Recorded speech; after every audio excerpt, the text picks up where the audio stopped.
Hello, everybody. Hello, everyone. How are you today? I hope it's a wonderful morning for everyone. Um, and I really hope you can hear us both well.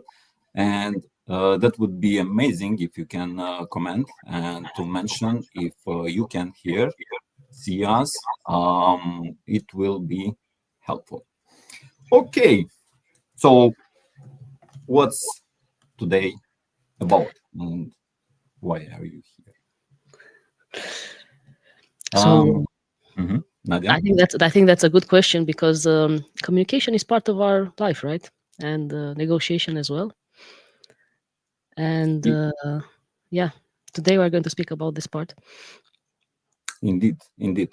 Um, each moment, no matter what are we doing, no matter we are meeting someone, we are communicating actually. Almost in each moment in our day by day life, we are also negotiating.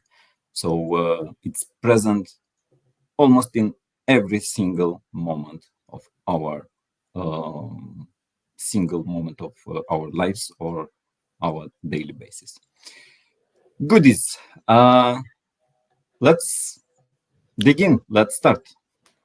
Nadia, the mic is yours. Okay, so let's see where we are at the beginning of this hour together. So we wanted to do this as much interactive as we can. And we are inviting you to contribute to a cloud of feelings, specifically how you are feeling today. So, I hope you can see my screen, and also let's put in the chat the link on Menti. Just a simple word. How do you feel today?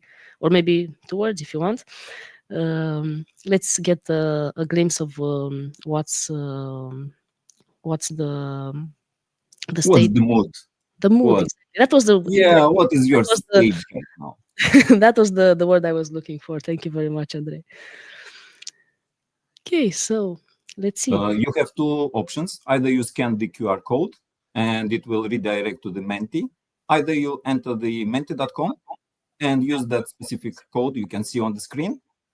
Once and while you are entering, you'll be able to see. And yeah, okay, we're having the first words already. Oh, great. Okay, nice. That's a good start. Yeah, so maybe you are thinking why this question, right? Because it's about communication. Why are we looking at feelings? Well, we are going to speak today about feelings because they play an important roles when it comes to communication and negotiation. So it's important to be able to recognize your feelings and know where you are at each moment, so you can find out more. But I'm not going to tell you right now too much. So if you have just joined, please log into to Menti and share with us what's your mood. And for those who will enter a bit later, I will put this code into the chat so you can, after you enter the Menti, or we can ask our colleagues to mention that code 38772952 for anyone else who will be joining us minutes later. Okay, goodies. We will come back maybe for this slide. Okay. Yes. Okay, so we've seen some of the answers. Most of you, as I can see, are having indeed the positive feelings. Yeah, we could see I'm happy, I'm energized. It's Wednesday. It's really good weather outside, and we've seen also curiosity. Okay, so let's dig in a bit, and I would like to share you the agenda of our event and what exactly we will be going through. So as you can see, we'll be covering the mostly the communication part, because the communication and negotiation, they are going together. And it's good to know what it's about, the types of and skills in communication, and also strategies and barriers. More than that, there are different approaches you can have while communicating. And one of those is a nonviolent communication. We will be also focusing today because it's one of the topics we like the most. And also because each day you need to negotiate with your kids, with your wife, with your colleagues. We will share with you several negotiation principles. At the end, we'll allocate some time for Q&A session and also feedback. And your hosts, humble hosts for today, will be Nadia, which is tech manager at Globant, and it's me, Andrei, just a project manager. Okay, um, let's go forward. Let's see what is expecting us. Okay, so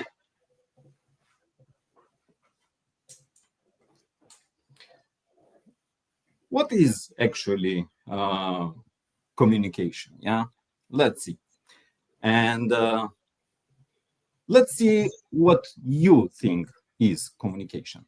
Right now, you can see the one another Menti slide. And please, in one word, share what does it mean for you? Communication or negotiation or both? You can put one word, okay, can make an exception, two words, but preferably one. So the same, please enter the Menti website. It's the same we've just shared with the same QR code, with the same code you can use. Let's start and let's see what will be your responses. Yes, I think It's it's a just difficult. to set up and to understand what do we believe about these things. Are we on the same plate? Are we having the same understanding of the concepts? Yeah, I was thinking that it's a tough question just in one word, because I think we have a lot of things we can say about communication and negotiation, but that's the magic of it, to try to resume it in a single word and see how it is for you. Okay, so we have some questions, so some answers. Sorry. Unknown. Okay. Um, that's interesting that we can cover something unknown, and more than that, it's important to share to others that you don't know something in case this is true. Okay, so it's humanity, connections, creating relations, discussions, connecting, yeah. And one here stands out, it's win-win, and we will come also later to that. Many thanks. Some other words appears, good relations, a way to share. Amazing. Great job. Thank you, everyone. It feels that we are understanding the communication and negotiation exactly the same. So what is actually the communication? Yeah, so wait, I'm thinking about something. Before we are going forward, I'd like to present you someone. And this someone is one of my older friends. Oh, well, hello, dears. Okay, so this is my friend, and it's called Waki. Uh, oh, yeah, yeah, yeah. Waki has been next to me, hmm, I believe, for the past 18 years. Oh, that's a long time. And yeah, we didn't meet in the past a lot, past 10, 12 years. But now, yeah, yeah, you took me out of the closet. Okay, so that's what it's about. And Waki today will be presenting next to me. Mm, not too much. Hey, why not? Save your energy for my daughter. Oh, okay. Okay, so what about the communication? It's a process by which information is exchanged between individuals through a common system of, yeah, I know, that are symbols, that are signs, and behavior. You know pretty a lot about this stuff. Oh, yeah, yeah, I read it all the night. Hmm, okay, so what would be kids saying about communication? It's just a way of transmitting things or an exchange of information. And since we're in Globant and it's a big company from South America, you know that it comes from Latin verb communicare, which means to share or to make it common. Ah, that's nice. Okay, I believe we can go forward. And now I would like to present you four types of model communication. Pay attention that this is one of the models, and we will dig into that. So one of the models is the verbal type. This is the linguistic form, spoken. Oh, yeah, yeah, yeah, I speak all the time. We continue with our presentation and including the sign language. Yeah, I can do it. Okay, and the nonverbal part, it's body language. Oh, yeah, I am doing that a lot. Or it's called also kinesics. You have also the eye contact in nonverbal communication. Okay, oculesics it means. Um, in in the other two types in this specific model, we have the visual one, which means that we transfer all the visual elements to convey the information. This can be graphics, paintings, wall art on the streets. Yes, you are right. That's correct. And in the written type, it's exactly when we mean the symbols and words are imagery and you put them in a letter, for example, or in an email. This is also considered to be written. So this is the four types model of communication. There are several approaches. So we will go forward and we will show allow you to see that there is another type of the five type model of communication, which is split a bit differently. How is that? They didn't go across? No. Okay, so we have the verbal, non-verbal, and visual from the previous model, but now we split them with two another, synchronous and asynchronous. What does that mean? In the digital age, specifically when we are right now, it involves real-time interaction, like face-to-face. Oh, that's exactly what we are doing right now. Yes, indeed. This is face-to-face. We can also have the phone, video, instant messages, and live chat. Oh, now I get it.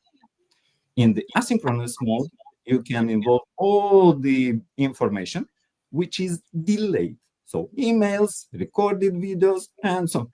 Oh, so we are asynchronous too? Why is that? Because we are recording. Hmm, that's not quite so. We are now in the synchronous mode because we are having the live chat. Oh, sounds complicated. Okay. And also the social media posts also comes to asynchronous mode. Some other types of the communication can be intrapersonal. Which one is that? That means when you are thinking actually of something inside your head. Oh, yeah, yeah. I'm thinking about some great mosquitoes right now. Hmm. I don't know what to say about your mosquitoes. Can we leave it for later? Nom, nom, nom, nom. Actually, I'm hungry. Maybe that's why I'm thinking about that. Okay. And interpersonal when we are discussing two of us. Oh, yeah. Mass communication when we transmit the information like TV, radio, politicians on the stage, and so on. Formal and informal. The formal one in the office and so on. Informal with the friends. And we have one meta communication. What is that? Well, Meta communication seems a bit different.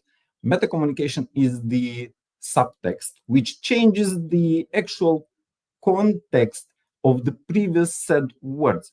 What do you mean? For example, the irony or sarcasm comes to that meta communication. And in case of you are making fun of someone, it can also be the meta communication. For example, when you previously mentioned about the mosquitoes of your head, I've said, oh, mosquitoes again. Well, that kind of mention from my side was meta communication and meta comment. Wow. Okay. Now, I believe it's time to leave you to go and to rest. Oh, no. Please do. Okay. Thank you, everyone. I'll leave our wacky for several minutes and we will dig in a bit more and a bit more serious into what does that mean. Um, I'd like to mention about the Albert Mehrabian and why it's important. Because I believe you've all seen this pie chart with what actually we communicate and how we communicate. And many of us, we know that 55% is body language, 38% it's voice and tone, and 7 is just spoken words. We've seen that a lot and everywhere. Forget about it. It's not correct. It's a misunderstanding and misinterpreting of the Mehrabian's studies. And why is that? Mehrabian made them 50, 60 years ago, yeah? And his study was focused on feelings and attitudes.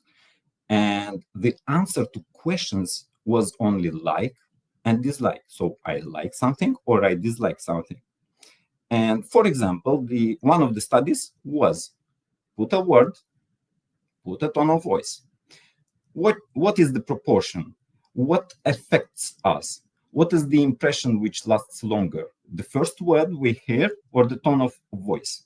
And I'll make an example. For example, the word dear. So if I say, oh, dear, so it's sweet, it can be happy, dear. And you see that the tone of voice is important. But the same word, dear, I can say, dear, and maybe I'm thinking that I made something wrong. So that person tells me, dear. Yeah. So the tone of voice is more important than the word itself. And the other study was about the expression and tone of voice. What does that mean?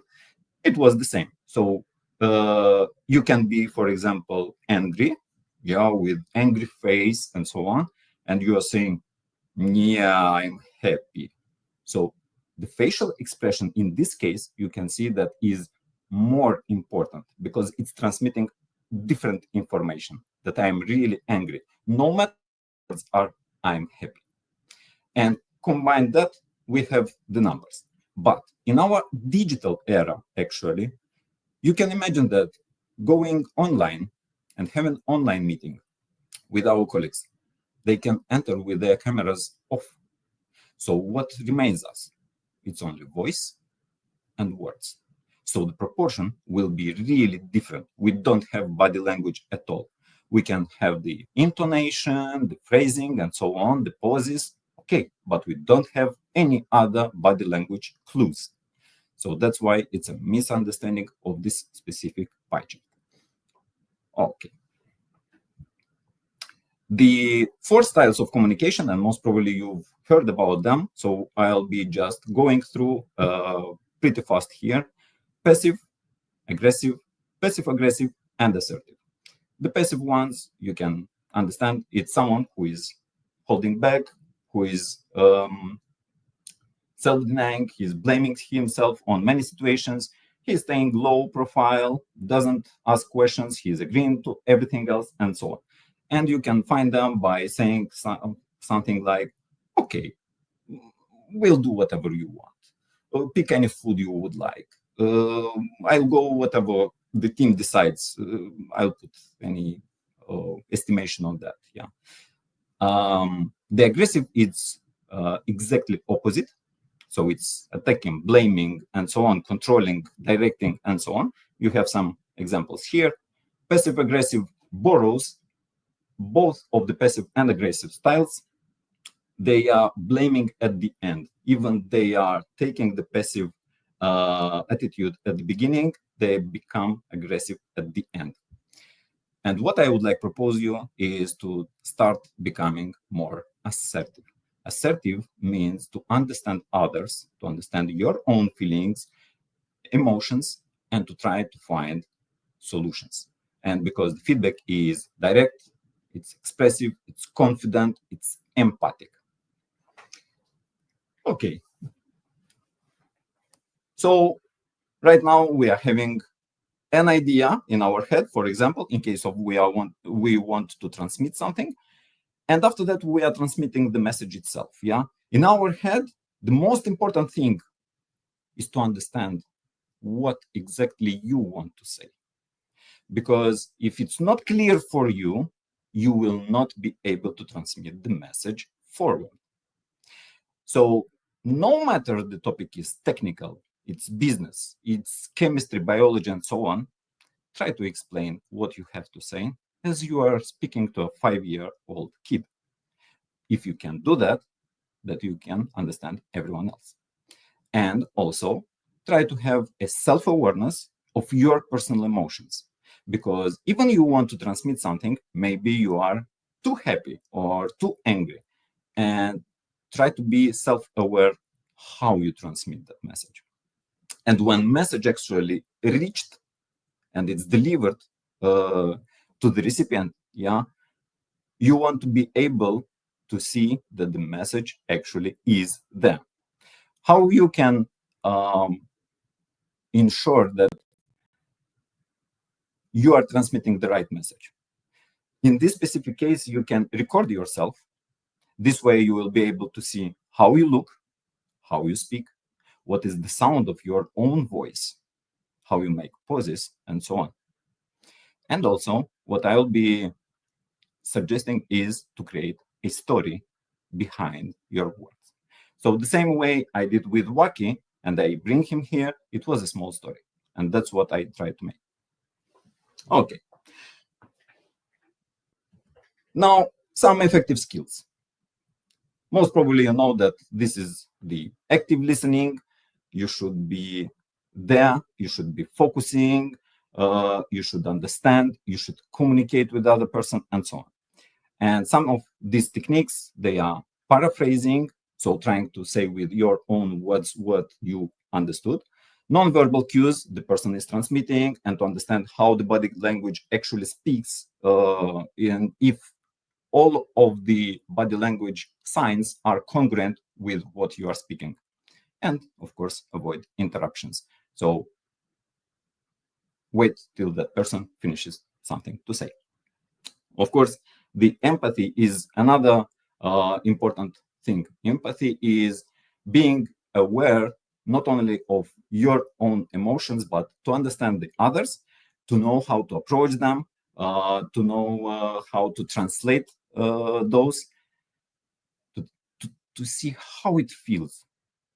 Yeah.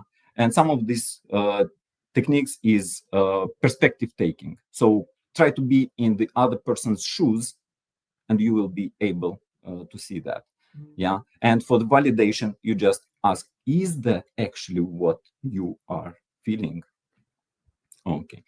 Of course, in your speech, you need to be really clear and conscious. The message you are transmitting, if you detect there are unused words, there is plenty of words you are mentioning, throw them away. Your message should be really clear. And some of those techniques is try to be really direct and use the simple language as much as possible. Of course, you want to take some feedback from the members because this is how we grow. Of course, you know that. And we've seen the feedback presentation yesterday also. Some of the techniques is to be really specific and try to be positive, or at least try to make the proportion of the positive aspects of improvement to be more than the negative ones. For the nonverbal communication, this is a totally separate part. It's one of the things I like the most. I've been an actor for more than 10 years, and this is a domain I like the most. I have totally separate presentation about this for 3 hours. It's a full training, but yeah, we can stay a lot. I'll go just very fast through it. Some techniques, it's body language, you've seen. This is eye contact, this is touch, this is the expression of your voice, and so on. And facial expressions, of course. The confidence you are speaking is really important. Yeah, you cannot have doubts when you are saying something really clear. You know the matter. You are the expert. But if your voice is not confident, I will not trust you.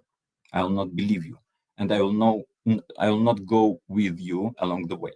So some of the techniques, of course, try to focus and having the eye contact and speak clearly.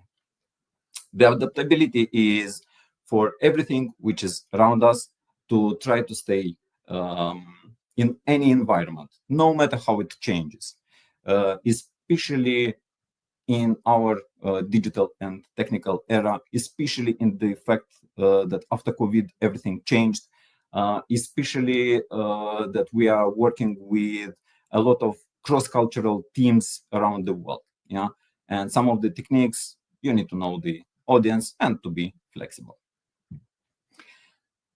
Goodies. Some of the communication strategies besides all of that. Whenever you are discussing, whenever you are communicating, don't multitask. It's not cool. Be present, be there. You might have a lot of thoughts. They will come and go while you are speaking, or while you are discussing, communicating with someone. Let them go. Yeah. Don't patronize. So don't be bossy. Put yourself and your opinions aside. You will be able to learn more by listening rather than by speaking. The use of open-ended questions, it's once again a really big topic. Try to understand what exactly that person tries to communicate, make use of them, try some techniques like 5 whys and so on and so on. Our experiences are different. Yeah. And if a member mentions, okay, I had the accident, don't transform that into your personal stuff. Oh, I know how it is to have an accident. Yeah, but I broke my leg. Yeah, it was tough time for me too when I broke. No, it's not about you. It's about them. Let them talk. Let them express themselves and their feelings. Yeah, because we have different experiences. And try to listen, not with the intent to reply. Try to understand the message and go deeper and try to deepen the communication. Try to deepen the relationship you are building. Yeah, that's a good quote from Churchill. Okay. Some communication theories, I will not go over them, but they are here just for you to know that they exist. Shannon Weaver was one of the first, someone in 48, transactional, Berlos, Weasley, and so on. The Schramm one is the updated Shannon Weaver model, and so on. This is for you in case of you would like to go more into the communication theories. Yeah? Okay. What are our barriers while we are communicating, and what might be the solutions? Of course, one of the main barriers is the language. For example, I'm speaking the English right now. English is not my native language. Yeah, I have 2 other native languages, and that's why I try to make the English right now as casual as possible and try to use the simplest way to transfer the information to you. Avoid jargon here. It means the technical parts in case of you are speaking with someone who is not technical and so on. And you just need to ensure clarity. The cultural barriers, those are the ones which tends to be the differences. We are in the world where we can speak with Asians, with Americas, with Africans, and so on. Each culture and all the countries within that specific region have different habits. So show the respect, adapt your communication style to all those differences. And you really need to invest some time to understand. In case of you are having a team of people, try to understand how they feel. What do they mean by specific gesture? It can be different, for example. Yeah. On the emotional side, already mentioned emotions practice, empathy, supportive environment. That's what I'm trying to do with my team also as much as possible. The perceptual, clarify everything you want to say. Yeah, try to find all the feedback. Go to your colleagues, understand what they want to say, and transmit to you. The technological part. In case of you are missing that part, yeah, seek some training. Go to symposiums, yeah, conferences, and so on. You need to have a backup plan in case of something doesn't work. You have a backup plan. The attitudinal one is for the teams, for example, when you foster the inclusive environment, yeah, because there can be some biases already created in that specific team and you want to eliminate them. So challenge them. You can encourage the active participation in discussions and so on. Yeah.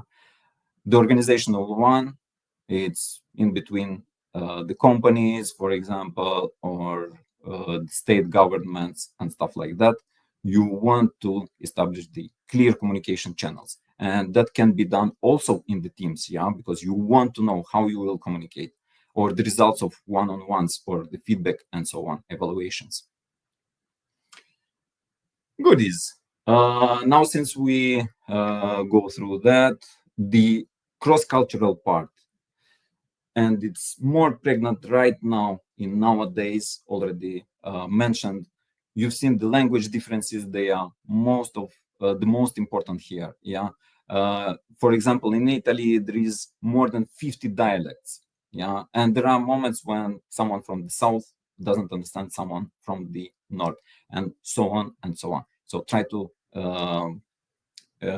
overcome those misunderstandings.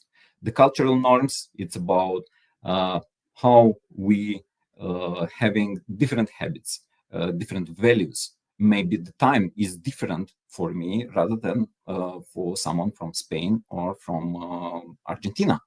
Yeah. And they don't value that time so much and to be on time. So being late 10 minutes for them, it's just nothing. It's correct. The nonverbal cues discussed pretty much here. The assumptions we can have and the stereotypes, yeah, it's preconceived notions. For example, many of us we've heard about Indians developers, and it's an Indian developer. No, it's not true. They are a big population, you can meet them a lot, but that doesn't mean if you've heard or you've seen one, two, three, all of them, they are the same. So don't have those preconceived notions about a specific regional area or colleagues. Yeah, let them showcase you if it's the case or not. Okay, now for the interpersonal, that means we are discussing in between two or more persons. Yeah. And what is the importance of that? It's building relationships, it's conflict resolution, and it's emotional support. Yeah. So that's what it's about in interpersonal communication. And I believe the last slide, we've discussed a lot about communication. Communication and negotiation, they are having a lot in common because negotiation is done through communication. Without communication, you cannot negotiate. But what is the difference between these two? It's actually the scope. And the scope is for communication, conveying ideas, transmitting the message, and building relationships. The scope of negotiation is reach agreements. That's why you are going to negotiations, or to resolve conflicts. These are two mains, let's say. Yeah. And since we are digging in, I will let now Nadia to continue and to showcase you what can we do in negotiation. Thank you very much, Andre, and thank you for all the valuable information that you shared. At least for the Mahrabian study, I know that I thought and I believed it for quite a lot of time, and thanks to you, it's more clear now what the study actually meant and how to interpret it. Okay, so let's dig in a bit in the non-violent communication part. So what's behind this concept of non-violence? It's actually empathy, right? So maybe the best question is how can we negotiate with empathy, but actually communicate with empathy, right? It's the same base the communication with empathy. And in nonviolent communication, we have two symbols for different types of communication styles that we use. One of them is the giraffe, which is the symbol of nonviolent communication, because the giraffe is one of the animals with the biggest heart on the planet. So it has a lot of empathy, and it also sees things from above. So it's not that it can be a bit detached. And they say that the giraffe's heart can be as big as a jackal. So this is the second animal that we use as a symbol of the violent communication. So if we look at these two types of speaking and negotiating, we're going to see very big differences. The jackal uses judgments, right? Generalizations, labels, like Andre said, perceptions. Uh, the jackal language has like fixed strategies. I have to do this exactly this way, no other way possible. And we also express ourselves using demands. The other way around, when we are speaking from our hearts and from the giraffe style, we tend to be more observant. Like Andre said, just to observe the feelings, to observe what's happening, to see what we are feeling in this moment, what are our actual needs, and then do express some requests, and then from that point on, try to actually negotiate with the person in front of us. So even if right now the terms are not very clear, what's the difference between a request and a demand, a feeling and a perception, we are going to discuss exactly about this one. So let's start with the first principle, because I'm going to share with you 7 principles that I think will help you a lot when communicating and also when negotiating. These are the principles that I also use in my day-to-day life, and I can say that they made a difference a lot. So the first principle, it's actually the base principle in nonviolent communication, is that everything we do is an attempt to meet our needs. And of course, we are not speaking if we are actually meeting them or not, so if the attempt is successful or not, but everything we do, we are doing it because we want to meet our needs. So let's say about negotiation. Why do we negotiate then, right? Well, first off, I want to convince you to agree to idea that meets my needs, right? And you want to do the same, but with your needs. So you want to convince me with your idea to meet your needs. So this is an important topic to keep in mind, and always ask yourself, okay, is actually the idea that we have, the strategy, meeting both our needs? Because otherwise we are going to continue negotiating it until we find, hopefully, a solution. And what kind of solution can we have? Well, actually, we would like to have a solution that makes us both winners, right? We all want to have our needs met. And when negotiating, maybe you heard of these 4 possible scenarios. The negotiation can end with a lose lose result. So this is the compromising for both sides. I'm losing, but it's okay. You are also losing, but that doesn't make us winners, right? Makes us losers, and we don't want to do that. It's in our human nature to be winners, to feel good about ourselves and about the others. So sometimes we might negotiate and get in a position when I win and you lose, and this is not also a good strategy because yeah, maybe at the moment I feel good because I win, but on long term the relationship will suffer. So we don't want the other person to feel nothing else than a winner as us. Of course, we can be in the mirror scenario when I lose and the other part wins, and you can see that this is not comfortable, right, for anybody. So the scenario in which we would like to be is where I win and you win, and we find a resolution to the negotiation from the perspective that meets both our needs. Okay. So I think as you saw in the comments, if you have any questions regarding what Andrei shared or what I am sharing, please write in the comments, and we are going to answer at the end. We try to make things as practical and with as many practical suggestions as possible. But for sure, if you have questions, we will answer them. Okay, let's go to principle number 3. Like Andrei also mentioned earlier, what you say and how you say it matters. Okay, but I want to give you a different perspective or a complementary one, let's say. So it's important to see reality as it is, because sometimes in our mind we have just an image of what reality is. It's not the actual reality. And if we use observations, the one that I told you, the giraffe kind of communication, we are going to express with real facts, with things that are visible, are hearable, are touchable, and they are not things that we don't get into debates, right? So for example, I can say right now, okay, Nadia is sharing her screen and you can see 3 lines written in white.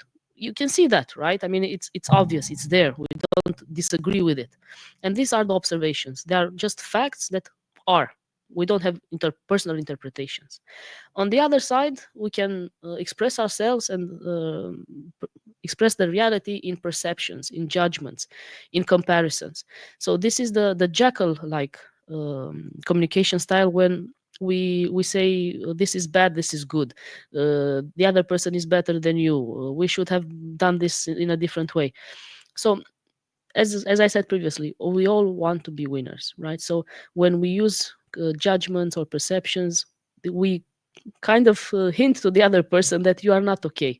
And we want to be in a position when we communicate and also when we negotiate, when we are equally okay. I am okay and you are okay. And we want to discuss from that point on. So if we express ourselves in observations, we are probably going to be more open to cooperate and collaborate, and also the person in front of us as well. If we use perceptions, as Andrei said, different styles like passiveness, attacking, passive aggressiveness, fear, shame, or guilt, but they are all not in collaboration and cooperation. So let's say, like tips and tricks, try to communicate explicitly as much as possible instead of assuming. Ask the other person, okay, what is important to you? Instead of assuming and thinking you know. That's just a perception or a judgment.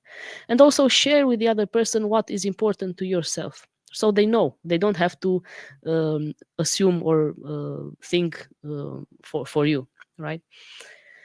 The fourth principle is focus on your needs in order to find flexible strategies. And as I told you, we want to focus more on the needs, and the difference matters because the needs they are different from the strategies in the perspective that needs are abstract. We all have them. It's like we have the need for freedom, for security, for growth, for connection, for being heard or seen. These are all abstract stuff, right? You cannot observe them. You cannot touch them. On the other side, the strategies, they are concrete ways of meeting our needs. So maybe somebody prefers when communicating to talk, somebody else prefers to write, somebody prefers to do stuff, right? Or giving a hand of to help the other. So these are all strategies which can be very difficult. Difficult to understand for somebody who has difficult the different strategies. So let me just give you an example. It's a simple one. One day we wanted to go. We were at the office and we wanted to eat something. And one of the colleagues said, "Okay, we all had the need for food, right? So that's for sure." But one of the colleagues said, "I want to go and eat Chinese because I haven't been there for a while." And another colleague said, "Well, no, I have been to the Chinese last week. Let's go and eat some sushi." And they were actually discussing and debating where we should go, all of us being hungry, right? But what did I do? Instead of looking at the strategies, which were the concrete ways, going to the Chinese or going to sushi, I looked at the needs. Both of them actually had the same need. They needed variety, they needed something different. And then I said, okay, well, how about we go to, and I said the name of another restaurant. Did you go there recently? And both of them were very happy because they didn't go there recently. And that's where we went. So this is actually the magic when you can start seeing beyond the strategies, which is the needs. You can see the abstract part and find different ways of meeting those needs with adaptable strategies, right? Because sometimes we might have the same needs but just different strategies to meet there, and that makes negotiation difficult because we don't agree on the strategy, although we might have the same needs, right? And this is the magic of it. For any need we have an infinite ways, an infinite strategies that we can meet those needs. It's just a matter of creativity to find the proper one, which takes us to win-win. Okay, and principle number 5, listen actively and empathically. And I told you emotions are important. Andre also said about this topic, because also it's important to make a difference because between emotions and perceptions. Emotions are things that you you can feel them in your body. Nobody can say they are not, or they cannot debate on your feelings, right? Because they are about yourself.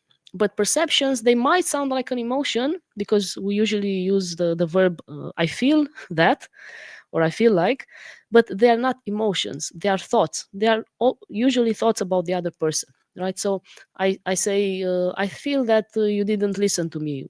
I feel that he doesn't care. So if you can replace feel with think, and it sounds grammatically okay, then it's not a feeling, but it's a perception. So this is a trick that you can do at any time to see when you are expressing yourself. Is this something that I actually feel, or is it something that I think? And some of the words you use, like I feel fooled or betrayed or neglected, these are also very similar to emotions. They look like emotions, but in fact they are just words that say that somebody else did something, and this is the perception that you got. So it's about the others, not about you. So always try to come back to yourself and see what is the true emotion. Because emotions are not good or bad, they are just messengers, right? Pleasant emotions tell us about our met needs. For example, happiness. Happiness usually tells us that something happened that met our needs, right? And we are happy. On the other side, the unpleasant emotions tell us about our unmet needs, like fear. Fear appears where something dangerous might be around. Maybe we need safety or we need protection. Anger usually appears when boundaries are being crossed. So maybe I need respect or protection as well. Surprise, well, this happens when unexpected happens, right? So maybe I need predictability or structure. Sadness usually appears when something we needed, we lost, or we don't have. Maybe we need empathy, maybe we need support, and that's why we are sad. Disgust as well, that happens, that emotion appears when something is not aligned with my values. So it's important to see what is behind these feelings, because they are just messengers of our needs. And even when we communicate or we negotiate, we can very well calibrate ourselves and see, okay, is this negotiation going to a point where we are win-win? And our emotions should tell us that. If we are both happy, that means we are in a win win. Otherwise, we still have some unmet needs. And how can we figure out which are the unmet needs? Well, this is a big principle, and if you can apply it, it will make a difference. Every no that you hear from somebody is a yes for the unmet needs that we probably missed, right? So as Andre said, empathy is very important, to put ourselves in the person's experience and think and try to see from their perspective. Because when people feel heard and feel that we care about them, they are more willing to cooperate, and us as well. So don't take things personally. If somebody rejects your idea, your strategy, don't take it personally. It's just that person telling you that your suggestion doesn't meet all their needs. So then just ask yourself, okay, what's important to that person that I am currently missing? I don't see it right now, and I didn't include it in my strategy. So then identify the need, adapt the strategy to include this as well, and generally show that you care about the person and you both want to be winners. I think that makes a really big difference when we don't see, when we are negotiating or even communicating, we don't see each other as opposing but as um, co- being in a communication and cooperative mode. And the last principle is to make requests, not demands. What does it mean? Of course, I think you know already. You don't like to be told what to do, right? Nobody likes to do that. And nobody wants to be told what to do. So this is the difference between requests and demands. When we do requests, we say what would enrich our lives, what we would like the other person to do, but we also give the freedom of choice to do it or not to do it, or maybe continue the negotiation to find a better solution. When we demand stuff, the other person has to do it, has to agree with us, and if they don't, you probably get upset or maybe passive aggressive or something like that, right? So just three quick tips to do efficient requests. First of all, ask and tell the other person what you want, because sometimes we say, I don't want you to do this," but okay, but that person doesn't know what you actually want him or her to do, right? So it's like getting in a taxi and saying, okay, take me anywhere you want in this town, but don't take me to the bus station. And you're going to go around in circles because the taxi driver doesn't know where you want to go. So it's important to say what you want. Also, be specific, be realistic, be clear with your request. Try to give as much details as possible because, yeah, I know it's difficult to make requests to the others, but think how difficult it is for the others to know what you want if you don't tell them, right? So it's very important. And also, the main difference between a request and a demand is that it ends with a question mark. So when I do a request, it's like, okay, I would like you to do this. How is this for you? Would you be willing to do this? So I ask a question and I openly invite the other person to finding solutions together. So all in all, let's just recap negotiating with empathy. As I said, we have four dimensions that we want to look at: observations, feeling, needs, and requests. So initially, I want to observe what I'm hearing, what I'm seeing, what I'm viewing, right? And how I feel. How I feel tells me about my needs. But also, I want to understand the other party and see, okay, what are they hearing or seeing through their senses? How do they feel? And what are their needs? Because when I can see both the needs, then I can do and I can make a request that meets both our needs and ask and end it with a question mark, right? Because maybe it's not the best one, but we can start and uh, continue the negotiation and discussion to find the best solution for both of us. Okay, so I hope this was helpful for you, and you have more practical tips and tricks on how to communicate and negotiate with empathy. And I think we also Thank you, Nadia, yes, a lot. Um, uh, there were some great insights into the nonviolent communication and the win-win situation.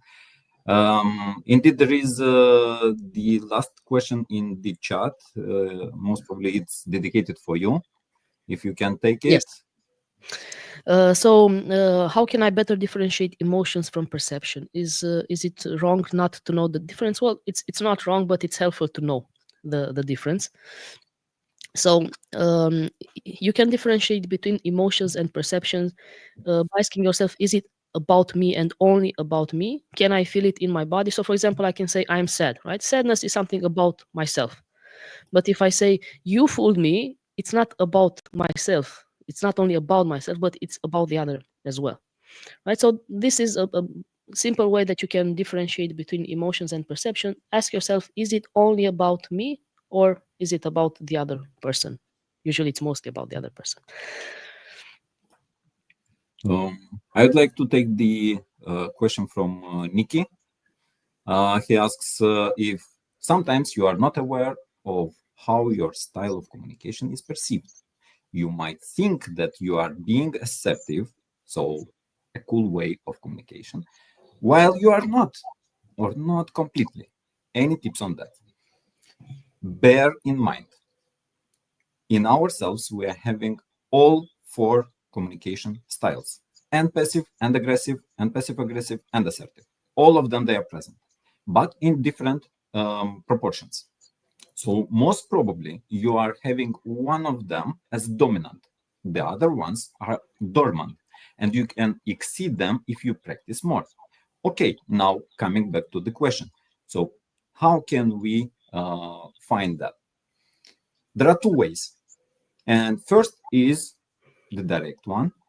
It's ask for the feedback because you don't know what impression you left on your colleague, on the other person, if you don't ask. Because otherwise, you will be assuming what they think. You will be assuming what type of emotion you left. You will be assuming if you've been passive or aggressive or both or so on. So you ask for feedback. How did that felt for you? Did I offend you? Is it correct way to communicate with you? And so on. Yeah. So ask for direct feedback. And that way, when you've been asking more and more and more, you will understand what way you've responded in a specific moment. And you will be understanding better and better if it's assertive way or not. This is first. And second, introspect yourself. So go into yourself and ask yourself, okay, which words did I use with that specific person? And having that in mind and doing the introspection, you will find several type of words. And depending on which category it goes, you will be able to detect what is the style you used. Okay. Hope I answered and it's great for you. Are there any other questions? Right now, no. I would like to mention just few words about this Globant Career Week. Guys, remember this event is dedicated just to supporting tech professionals in our career developments, and we are trying to make it as insightful as possible through our talks and practical training sessions. And you will be able to see during this whole week that we are learning and building the lasting habits. We are expanding our skills. We master our techniques to communicate, and of course, to know how to do that effectively. So, in case of you want to strengthen your opportunities, please come see us, join the sessions, and so on. And one another thing, we are also offering some mentoring sessions during this career week. What does that mean? That we are offering 3 exclusive 30-minute mentoring sessions with our experts. You can gain personalized career advice tailored to your goals. If you register now on the link that our colleagues are going to add in the chat, so you can secure your spot, and the winners will be announced on Thursday when we finish the career week. Many thanks for that. If there are no other questions, I believe we can wrap it up. Nadia, any Yes. final words? So let's finish how we started, right? So, what is Yeah. communication and negotiation for you now at the end of this hour together? In a word, I know it's just one word, but let's see if anything changed, or how do you view it right now after what we shared. So we have the link on Menti. You can see it in the chat, or you can go to menti.com and use the code 38772952. And you can answer in one word what is communication and negotiation for you. Okay, so I think we already have some answers. We have collaboration, complex, abstract. Okay. It's becoming interesting. You know why it's becoming interesting, Nadia? Because the first one, if you remember, there was okay, what's the communication? The answers have been discussions, win-win situations, yeah, stuff like that. Now we can see that after this session, we are going more into science. We are exploring more the aspects of the communication as a scientific effect. We are covering the needs, but also we are pretty abstract with the concepts. Maybe there are some things we don't know actually on communication, or we don't know what type of techniques are in negotiation and how to use them according to the environment. Yeah. So complex, it's another word which demonstrates that. So I, I'm grateful indeed. Many thanks, guys. That we complicated a bit things, but I hope that this moment made you just to reflect and to be able after this session, because what we want is you maybe will not remember too many things after this presentation. You will be just saying, oh, okay, it was Andrei, Nadia, they had some presentation, okay, communication, negotiation, yeah, some situation, win, that's cool. You will not be remembered. But maybe that will be one insight to trigger you and to research more. That's Yeah. our Yeah. purpose, maybe. Yeah. And I think that's a really good thing that we presented a lot of ideas here, right? So we don't have to take all of them, just take at least one that made you curious, try to find more about it, and the most important part is put it into practice, right? Because as much as you read and you know stuff, life is practical, so you have to try to put it into practice. Take at least one of the ideas that you heard today and try to apply it as much as possible. And don't worry if it's not easy at the beginning, or maybe you don't get the perfect results from the start. I think you do that quite a few times in life, that you find the solution from the very first trial. But keep on trying, like a kid that starts to learn. You don't tell him when they fall, you don't tell the kid, oh, forget about walking, it's not for you, you're not good at it. No, so don't tell that to yourself. Just try an idea, and even if it doesn't work from the beginning, continue doing it until it works. Give yourself the chance. Okay, so let me check if we have any other questions. I guess not. I believe this is the time, yeah, just to say goodbye to everyone.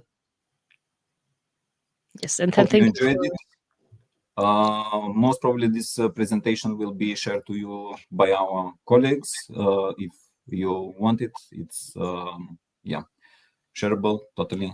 And yeah, thank you. Thank you for your participation.